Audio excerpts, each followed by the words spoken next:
Maen nhw'n gallu gwneud sŵn y criwiau yna, ydych chi'n clywed nhw'n neud dros y maes i gyd, nhw'n dros Fro Morgannwg i gyd, so ni'n dweud. Beth bynnag, diwedd ail ddiwrnod y cystadlu. Amser i ni gyflwyno i chi yn ail westau sydd wedi bod yn cadw dyddiadur o ddiwrnod ar y maes. Rhodri ap Dyfrig fydd o i rai ohonoch chi, ond os da chi'n rhan o chwildro yr cyfryngau cymdeithasol o falle eich bod chi yn ei nabod yn well fel noodles.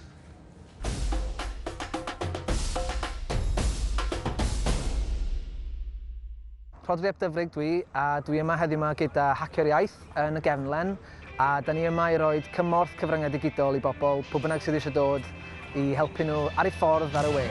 Eisiau fel pen?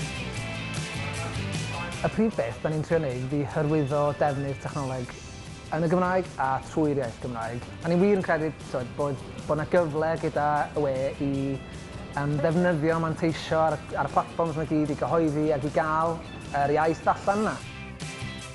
Sut ydyn ni'n ffeindio ffordd gwmpas o'r hyn? Bore yma, dwi am mynd am spin o gwmpas y maes i drymio bach o ddiddordeb yn gweithgareddau ni'n y Cefnlen. Reit, mae'r map ar hwnna. Da ni'n cael lot o stwff i taflu ata ni, ond da ni'n dueddol o falle beidio cynhyrchu digon yn hynny.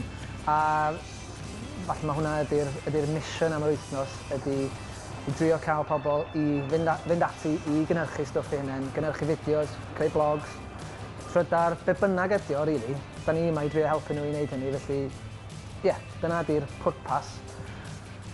Gan i weld sydd eithi. Ewch yn fawr? Ideal.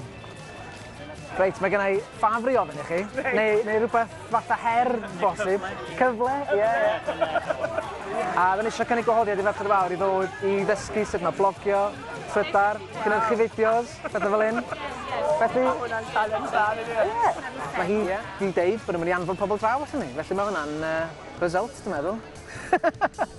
Gan i weld, fydden nhw'n blogio ac yn channel YouTube Merched y Fawr cyn dim amser. Dangos ydi fideo YouTube am sut i drefnu blodau.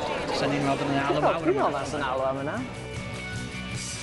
Dewch draw i ffeindio ni. Da ni tu ôl Babell Lên, mewn pabell fach wen. Mae yna arwydd mawr Hacio'r Iaith tu allan. Peidiwch â bod ofn, mae yna bobl neis iawn yma.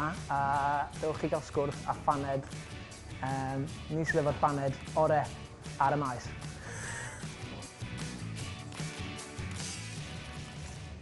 Ys di draw, Catrin, i'r digwyddiad yna heddiw yma?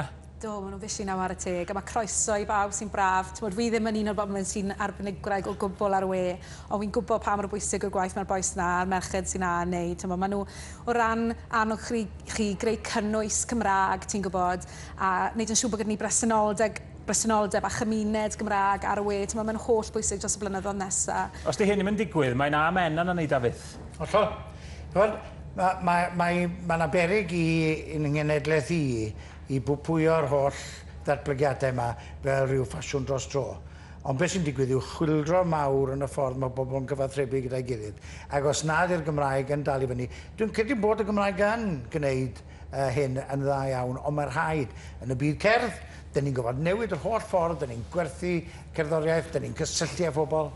Ond mae yna wahaniaeth hefyd rhwng sicrhau bod yr pethau yma ar gael yn Gymraeg, a mae Microsoft er enghraifft wedi bod yn gwneud pethau'n Gymraeg ers blynyddoedd. Mae wahaniaeth rhwng hynny a cael pobl ifanc i ddefnyddio yr oes digidol drwy gyfrwng y Gymraeg. Dyna'r challenge fyswn ni'n dweud ym mhob maes. Hynny yw, mae'r statws mwy na lai efo ni, mae'r deddfe mwy na lai efo ni, mae'r cyfryngau efo ni, ond cael pobl i'w defnyddio nhw. A cael pobl ifanc wrth gwrs i weld bod defnyddio'r Gymraeg yn y cyfryngau newydd yma yn iawn. Mae gennym ni broblem wrth gwrs ar unwaith, oherwydd bod hi'n ffordd wahanol o sgwennu. Hyd yn oed yn Saesneg, mae pobl yn poeni am safon yr iaith ysgrifenedig. Felly mae hwnna'n challenge, ond mae rhaid i ni wynebu'r her yma ar symud y Gymraeg efo ni.